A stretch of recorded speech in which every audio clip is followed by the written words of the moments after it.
हाँ जी, जय हिंद एवरीवन। मैं सुमित कुमार एक बार फिर से आपका स्वागत करता हूं अपने इस YouTube चैनल पे on very heavy demand, because अभी रिसेंट आए सुप्रीम कोर्ट ऑर्डर से बहुत सारे नए एस्पिरेंट्स हमारे एग्जाम्स के लिए जुड़ गए हैं for this very prestigious exam known as NDA. अब गर्ल्स भी दे रही हैं एग्जाम, तो 45 दिन में तैयारी कैसे करें इस चीज को लिए बहुत परेशान है वो।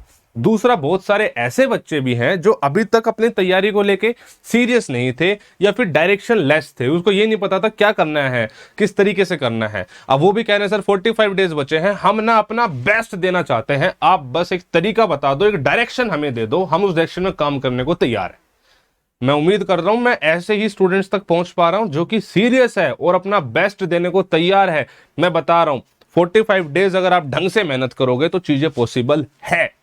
ऐसा इम्पॉसिबल जैसा कुछ नहीं होता इस वर्ल्ड में, लेकिन प्रॉपर तरीके से, ठीक है। तो उसी चीज को लेके ये हैवी डिमांड पे ये वीडियो बनाई जा रही है। उससे पहले आपको एक चीज करनी है। एक तो जितनी मेहनत मैं कर रहा हूं, जितनी रेगुलर इंफॉर्मेशन, स्ट्रेटेजी, सिलेबस मैं दे रहा हूं, उस हिसाब से सपोर्ट नहीं मिलता है, उतने हिसाब से लोग सब्सक्राइब नहीं करते हैं, देखते हैं, सब्सक्राइब नहीं करते हैं, राइट। तो प्लीज डू सब्सक्राइब। इसके अलावा एक और डंडा मैंने ले लिया है, मुझे पता है मुझे बहुत ज्यादा परेशानी रहेगी इस चीज से, लेकिन बच्चों के हित में ऐसा करना पड़ रहा है। This is my personal contact number, ठीक है। मैं बता रहा हूं कि इतने ज्यादा फोन्स ऑलरेडी आते हैं, मैं देना नहीं चाहता था, लेकिन आज के टाइम बच्चा इतना ज्यादा परेशान है। दूसरी सबसे बड़ी दिक्कत क्या आ रही थी कि बच्चा सेलेक्ट हो रहा है, वो उसके बाद ही मुझ तक पहुंच नहीं पा रहा है। तो इस पे कॉल्स नहीं, सिर्फ व्हाट्सएप करना, ठीक है। व्हाट्सएप में फायदा ये, मैं अपने अकॉर्डिंग टाइम मिलने पर रिप्लाई कर सकता हूं, सबके रिप्लाई नहीं करूंगा, जो मुझे लगेगा जेन्युइन नीड है सिर्फ उसी के रिप्लाई करूंगा मैं, ठीक है। और वो हालत मत कर देना कि मुझे नंबर चेंज करना पड़ जाए, ठीक है। This is not an business account. दूसरा, डिस्क्रिप्शन में लिंक है मेरे दूसरे चैनल का भी, डू सब्सक्राइब दैट। जब मैं आपके लिए इतनी लकड़ी लेने को तैयार हूं, इतनी मेहनत करने को तैयार हूं, तो आपके भी फर्ज बनते हैं कि आप करो। टेलीग्राम पे सब्सक्राइब करो ताकि पीडीएफ सब कुछ मिल जाए, नोटिफिकेशन रेगुलर मिल जाए। यूट्यूब पे मेरे दूसरे चैनल को भी सब्सक्राइब करो, इस चैनल को भी subscribe. This is something I am expecting from your side. Let's come back to the topic. भाई साहब देखो, ध्यान से सुनो, चीज को ध्यान से सुनना इतनी मुश्किल नहीं है जितनी समझ रहे हो। मुझे पता है आपके दिमाग में क्या है। आप कह रहे हो कि सर आपने इतना बड़ा चढ़ा के बता दिया है, वेरी प्रेस्टिजियस एग्जाम एंड फलाना ढिमकाना, लेकिन सर इस पेपर में टोटल 10 सब्जेक्ट है, 45 दिन के छोटे से टाइम स्पेन में आप किस तरीके से एक्सपेक्ट कर सकते हो कि हम 10 के 10 सब्जेक्ट कवर कर देंगे। देखो, मैं अपनी थ्योरी बताता हूं। एनडीए को पेपर निकालने की एक लोती स्ट्रेटेजी कह लो, ट्रिक कह लो, that is be average in every subject. भाई क्या है भाई, 10 सब्जेक्ट है। यूपीएससी का जो एग्जाम है ये एनडीए, इसको आर्ट्स का बच्चा भी दे रहा है, इसको साइंस का बच्चा भी दे रहा है। यूपीएससी इस हिसाब से पेपर बना रहा है कि आर्ट्स का बच्चा भी क्लियर कर सके और साइंस का बच्चा भी क्लियर कर सके। अगर साइंस का बच्चा सिर्फ साइंस पढ़ेगा, आर्ट्स वाला सब्जेक्ट छोड़ देगा, तो उसके ऑटोमेटिकली टोटल नंबर कम हो गए, ठीक है। फिर उसके लिए पेपर मुश्किल हो ही गया। Same goes with arts. क्या मेरी बात समझ पा रहे हो? लेकिन वहीं पे अगर आप इसका उल्टा सोच रहे हो, जो यूपीएससी सोच रही है उससे, कि आप हर सब्जेक्ट को इतना पढ़ लो कि आप हर सब्जेक्ट में एटलीस्ट एवरेज हो, यानी इजी पोर्शन कहीं से भी ना छूटे। अगर आप सिर्फ और सिर्फ इजी पोर्शन की बात करें ना, तो 30 से 40% एकदम बेसिक आता है। लेकिन वही बात है, 30 से 40% में हिस्ट्री भी हो सकती है, फिजिक्स भी हो सकती है, ठीक है। तो आपको हर सब्जेक्ट को पढ़ना है, किस तरीके से पढ़ना है वो हम बताऊंगा, ठीक है। हर एक सब्जेक्ट के बताऊंगा क्या क्या पढ़ना है, क्या नहीं पढ़ना है, लेकिन आपको एक बार सिलेबस कवरेज करने की पूरी कोशिश करनी है। मैं सब्जेक्ट बाय सब्जेक्ट आ जाता हूं। अगर हम टोटल बात करें 10 सब्जेक्ट कौन कौन से, भाई मैथ हो गया, इंग्लिश हो गया, फिर साइंस में आ जाते हैं, फिजिक्स, केमिस्ट्री, बायो हो गया, फिर जीएस में आ जाते हैं, history, geography, polity, economics, current affair हो गया। सबके बारे में बात करूंगा। सबसे पहले let's start with my subject. The reason being कि बहुत सारा बच्चा आज के टाइम पे ऐसा है जो कि नॉन मेडिकल साइंस से बैकग्राउंड बिलोंग करता है। वो कहता है सर मेरी math, physics, chemistry is okay, मुझे दिक्कत है जीएस में। मैं जीएस का सबसे पहले बताता हूं। जीएस से मेरा मतलब क्या है बच्चे? History, geography, polity, economics and current affair. सबसे ज्यादा क्वेश्चन ज्योग्राफी से, फिर हिस्ट्री से, फिर करंट अफेयर से, फिर पॉलिटी से और इकोनॉमिक्स से। आए तो 3-4 आ जाते हैं, ना आए तो एक भी नहीं आता। सिस्टम ये है। देखो मैं सब सब्जेक्ट वाइज बताता हूं। हिस्ट्री की बात करें, हिस्ट्री का सिलेबस अपार है। हम देखो 2 पोर्शन में, एक वर्ल्ड हिस्ट्री होता है, एक इंडियन हिस्ट्री होता है। मैं वर्ल्ड हिस्ट्री फिलहाल मतलब, क्योंकि या तो पुरानी वीडियोस देख लो वर्ल्ड हिस्ट्री की, वरना मैं कहूंगा फिलहाल इंडियन हिस्ट्री कर लो बस। अब इंडियन हिस्ट्री किस तरीके से करनी है, ये चाहे बच्चा अनअकैडमी प्लस का हो चाहे यूट्यूब का, दोनों के लिए वैलिड है। ध्यान से समझने की कोशिश करना। हिस्ट्री में मैं क्या करने जा रहा हूं, मैं ये कर रहा हूं, मैं एनसीईआरटी बेस्ड मैराथन लेकर आऊंगा। कब से कब 30 से 3, बिकॉज मैं छुट्टी पे जा रहा हूं तो रिकॉर्डेड वीडियोस आ जाएंगी। 3 वीडियोस आएंगी, एक आएगी एंशियंट हिस्ट्री की, एक आएगी मेडिवल की, एक आएगी मॉडर्न की। एक वीडियो कंप्लीट एंशियंट, एक वीडियो कंप्लीट मॉडर्न, एक वीडियो कंप्लीट मेडिवल। इन तीनों वीडियो में पूरी जो आपकी क्लास 12th की एनसीईआरटी है उसके बेसिस पे पूरी की पूरी ये आपको वीडियोस मिलेगी। पिछली बार का पेपर पूरा एनसीईआरटी से उठ के आया था, इसलिए सबसे मुश्किल हिस्ट्री थी। जब भी हिस्ट्री मुश्किल करनी हो, नई एनसीईआरटी से उठा के क्वेश्चन दे दो, बिकॉज ये एकदम अलग ही दुनिया है। बहुत हैफर्ड वे में नई वाली एनसीईआरटी है। इट्स नॉट इजी टू पढ़ाना एंड टू पढ़ना। ठीक है, तो ये पूरी मैराथन आपको मिलेगी। जिस बच्चे ने चाहे पहले हिस्ट्री मुझसे पढ़ रखी है वो भी इसको जरूर देखेगा। और कुछ नोट्स नहीं बनाने हैं, मैं एनसीईआरटी ही हाईलाइटेड पीडीएफ आपको प्रोवाइड कर दूंगा। मैं सिर्फ वो हाईलाइटेड पोर्शन पढ़ना है, इसके अलावा कुछ नहीं पढ़ना है।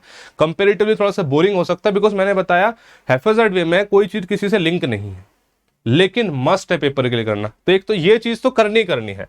इसके अलावा अगर आपके पास टाइम बचता है, मतलब करना और चाहते हो, तो हिस्ट्री का एक क्रैश कोर्स अटेंड कर लो। अब एक क्रैश कोर्स अगर आप अनअकैडमी प्लस पे हो तो 11 अक्टूबर से स्टार्ट हो रहा है क्रैश कोर्स मेरा हिस्ट्री का। नहीं हो यूट्यूब पे हो तो ऑलरेडी अभ्यास बैच में और पहले हो चुका है, वहां से आप देख लो मेरी। ठीक है, लेकिन ये मस्ट है एनसीईआरटी वाली चीज करना, बिकॉज यहां से क्वेश्चन फंस सकता है। ठीक है, उसके अलावा और टाइम डिवोट कर सकते हो तो आप ये करोगे। हिस्ट्री का पोर्शन कंप्लीट मैंने गाइड कर दिया। पॉलिटी से क्वेश्चन आते हैं वो 5 से 8 के बीच में आते हैं। फायदा क्या है, लेकिन पॉलिटी में सब्जेक्ट मतलब जो है वो लिमिटेड है, मतलब कि कम सिलेबस है और फिक्स क्वेश्चन है। अगर आप अनअकैडमी के स्टूडेंट हो तो अनअकैडमी पे नए बैच आना है मेरा अभी 14-15 तारीख से, वहां से कर सकते हो। क्रैश कोर्स आ रहा है नवंबर में, वहां से कर सकते हो, या कोई रिकॉर्डेड देख सकते हो, अग्नि बैच की देख सकते हो, कमांडो बैच की देख सकते हो मेरी रिकॉर्डिंग, वहां से आप कर सकते हो। 14-15 क्लास में पूरी पॉलिटी खत्म करा रखी है, वहां से नहीं देखनी। जो बच्चा यूट्यूब का है वो बच्चा यूट्यूब पे अभ्यास बैच से देख ले पूरी पॉलिटी। 12-13 क्लास में पूरी पॉलिटी खत्म है, मस्ट वॉच है, वहां से करोगे डेफिनेटली सारे के सारे क्वेश्चन करके आओगे। ज्योग्राफी बच जाते हैं, सबसे ज्यादा क्वेश्चन आते हैं ज्योग्राफी से। लेकिन बच्चे बात क्या है, ज्योग्राफी का मेरे पास कोई शॉर्टकट नहीं है। ज्योग्राफी अच्छा वेटेज कैरी करता है, लेकिन कॉन्सेप्ट भी मांगता है ज्योग्राफी। ठीक है, तो अगर आप अनअकैडमी प्लस से हो तो अग्नि बैच में मैंने ज्योग्राफी कराई है, वहां से आप देख सकते हो। अगर आप अनअकैडमी प्लस से हो, नहीं हो यूट्यूब से हो तो अभ्यास बैच में कराइए, उससे पहले वाली प्लेलिस्ट है वो देख सकते हो। लेकिन इसमें शॉर्टकट मैं नहीं दे सकता आपको, और पढ़नी भी पड़ेगी, आप स्किप भी नहीं कर सकते। ठीक है, क्रैश कोर्स ज्योग्राफी में निकाल पाना बहुत ही ज्यादा मुश्किल हो जाता है, बच्चे क्रैश कोर्स में नहीं निकाल सकता। ठीक है, ये हो गया। अब आते करंट अफेयर, बहुत लोगों के मन का कीड़ा, क्या करूं करंट अफेयर। जिस बच्चे ने मेरे डेली करंट अफेयर करे हैं उसकी जिंदगी तो बहुत अच्छी है, उसकी रिवीजन हो जाएगी। जिसने नहीं करे हैं तो पिछले 6 महीने के करंट अफेयर्स, 6 मंथ्स के बच्चे करंट अफेयर्स, ये मैं कराने वाला हूं इन फॉर्म ऑफ मैराथन। अगले महीने अक्टूबर महीने में थारा भाई जोगिंदर इतने बढ़िया तरीके से करंट अफेयर करा देगा, इतने बढ़िया तरीके से करा देगा, कदा किसी ने सोची ना होगी, मैं बता रहा हूं। तो वेट फॉर दोज मैराथन्स। 15 घंटे का मेरा टोटल प्लान है। 15 घंटे में सारे करंट अफेयर्स हो जाएंगे, आपको टेंशन लेने की जरूरत नहीं, क्वेश्चन भी फंसेंगे तो वो, लेकिन सब्र रखो। अप्रैल से सितंबर तक के करंट अफेयर मुझे कराने हैं और वो हो जाएंगे बिना आपकी किसी परेशानी के, हो जाएंगे। इकोनॉमिक्स लास्ट में एक मैराथन ले आऊंगा सिर्फ इंपॉर्टेंट टॉपिक्स पे, उतने में से क्वेश्चन फंस जाए तो बढ़िया, ना फंसे तो बढ़िया। इकोनॉमिक्स का प्लान ये है भाई। ये हो गया अपना जीएस वाला पोर्शन। अब आ जाता हूं मैं साइंस वाले पोर्शन पे। साइंस में सिस्टम क्या है, मोस्टली बच्चा साइंस बैकग्राउंड से है, जो साइंस बैकग्राउंड से है उसकी तैयारी ठीक ठाक होगी फिजिक्स और केमिस्ट्री की, तो वो उसको ज्यादा क्लासेस अटेंड करने की जरूरत नहीं है। आप किसी को भी रेफर कर लो भाई, या तो आप अनअकैडमी में जा रहे हो तो श्याम सर अच्छा पढ़ाते हैं, मैं जानता हूं अच्छे से। यूट्यूब पे पढ़ रहे हो तो अभिषेक सर अपने चैनल में पढ़ा रहे हैं, he is also very awesome. अपनी क्लासेस देखोगे यू विल फील कि हाँ भाई बंदे में कुछ बात है, राइट। तो आप उनके नोट्स रेफर कर सकते हो। अगर आपका वीक है तो उनकी क्लासेस अटेंड करो, नहीं है ठीक ठाक है तो आप बच्चे अब अपना जो खुद एक बेस बना हुआ है उसको रिफ्रेश करो वाया देयर नोट्स। ठीक है, मैं गारंटी कर रहा हूं 50 से 60% आप स्कोर कर जाओगे इसमें। बात बच गई बायो की। बायो क्लास 9-10 की एनसीईआरटी से बाहर नहीं करना आपको। जो बच्चा नॉन मेडिकल साइंस से बिलोंग करता है बच्चे, उसको 9th और 10th की कंप्लीट एनसीईआरटी कर लेनी है, उससे बाहर कुछ नहीं करना है। गारंटी कह रहा हूं 60% करके आओगे पेपर में, साइंस पोर्शंस। अच्छा, again these are my strategy, जो आपको लगे वो रख लेना, जो ना लगे मत रखना। मेरे अकॉर्डिंग मैं अपना बेस्ट आपको बता रहा हूं, जो मेरा एक्सपीरियंस कहता है, ठीक है। Next is English. इंग्लिश के साथ कैसा है कि एक दिन में सब्जेक्ट तैयार नहीं होता है, लेकिन practice is only the key. जो बच्चा इंग्लिश मीडियम स्कूल से है उसका एक ऑलरेडी बेस बना हुआ है, पेपर में उस बेस को, उस नॉलेज को कैसे इंप्लीमेंट करना है वो क्वेश्चंस बताएंगे। आप जहां से आपका दिल करे वहां से आप क्वेश्चंस करो। अगर आपके 50 में से 30 क्वेश्चन ठीक हो रहे हैं, मतलब आप ठीक ठाक स्टेज पे हो। इससे आगे बढ़ने में इशू होगा, because English is a language जो एक दिन में बिल्ड नहीं होगी, 45 दिन में बिल्ड नहीं होगी, लेकिन प्रैक्टिस करके आपकी जो गिवन लैंग्वेज है उसको ठीक ढंग से आप चैनलाइज कर लोगे। तो इंग्लिश में key is practising, mock test, offline online जैसे आपका दिल करे, but practice is the key in English. और अगर आपके, बिकॉज उसमें रीडिंग कॉम्प्रिहेंशन आ रहे हैं, अच्छा इसमें जो आप कर सकते हो, जैसे इडियम फ्रेजेस आप कर सकते हो जहां से मिले, बाकी नए नए इडियम फ्रेजेस भी आ जाते हैं, ठीक है। ग्रामेटिकल रूल्स वगैरह आपको क्या होगा, जब इंग्लिश मीडियम से पढ़े हो ना, आपकी एक बेस तैयार है, चीजें ठीक जाएंगी, टेंशन मत लो आप उस चीज की, राइट। नेक्स्ट आ जाता है one of the important is maths. बच्चे, मैथमेटिक्स में आपको मेरे अकॉर्डिंग जो काम करना चाहिए, सबसे पहले काम करना चाहिए 150 कैसे स्कोर करा जाए, या कौन से ऐसे चैप्टर हैं जिससे सबसे ज्यादा क्वेश्चन आते हैं। एक वीडियो अपने चैनल पे आ रही है, क्वेश्चन बना के देने वाला है, जिसमें वो इंपॉर्टेंट चैप्टर्स की बात करेगा, किन किन चैप्टर्स को मस्ट है, ये तो करना ही करना है। तो पहले इतने पे काम करें। जिसकी मैथ्स ठीक ठाक है बच्चे, वो तो कहीं कोई भी स्टैंडर्ड किताब उठाए या प्रीवियस ईयर उठाए और करना स्टार्ट कर दे, उसका मामला ठीक है। बाई चांस किसी की मैथ्स वीक है तो वो स्पेसिफिक चैप्टर्स को पहले स्ट्रॉन्ग करे, पूरे सिलेबस की तरफ ना भागते हुए पहले इतना स्ट्रॉन्ग कर ले कि भाई इतना करना है मुझे, उसके बाद फिर उसको जो भी करना है वो कर ले। पहले एक पोर्शन कर ले कि जी देखो मुझे इतना तो करना ही करना है। 150 से अगर आप 150 प्लस का आप टारगेट करते हो तो 120 के आसपास अटक जाओगे, that is a decent score. समझ रहे मेरी बात को? तो ये तरीके हैं मेरे अकॉर्डिंग। मुझे उम्मीद है कि इससे बेटर और कोई आपको कुछ नहीं समझा सकता, ठीक है। ये मेरे अपने एक्सपीरियंस से मैं चीजें बता रहा हूं ये, ठीक है। फिर भी आपको कुछ लगता है तो आप कमेंट सेक्शन में बताओ। आपकी डाउट्स वगैरह लेने के लिए मैं बिल्कुल रेडी हूं। कुछ और दिक्कतें हैं तो बताओ। अपने को चाहिए इस बार रिजल्ट्स।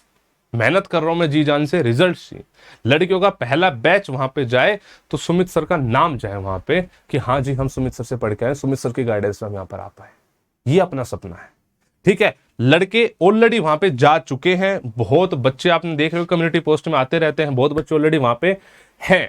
अपने को इस बार चाहिए भीड़ कि भाई इतने बच्चे सेलेक्ट होके सुमित सर के गए हैं, लड़का लड़की दोनों। मैं उसके लिए दिन रात मेहनत कर रहा हूं, करता रहूंगा। आपको भी करना है, दोनों मिलके इस गोल को अचीव करके दिखाएंगे, ठीक है। जिसने सब्सक्राइब नहीं करा सब्सक्राइब कर देना, यारों दोस्तों तक वीडियो को फैला देना ताकि सबको बेनिफिट हो सके। जल्दी मिलते हैं नेक्स्ट वीडियो में, तब तक अपना ख्याल रखें। जय हिंद, जय भारत।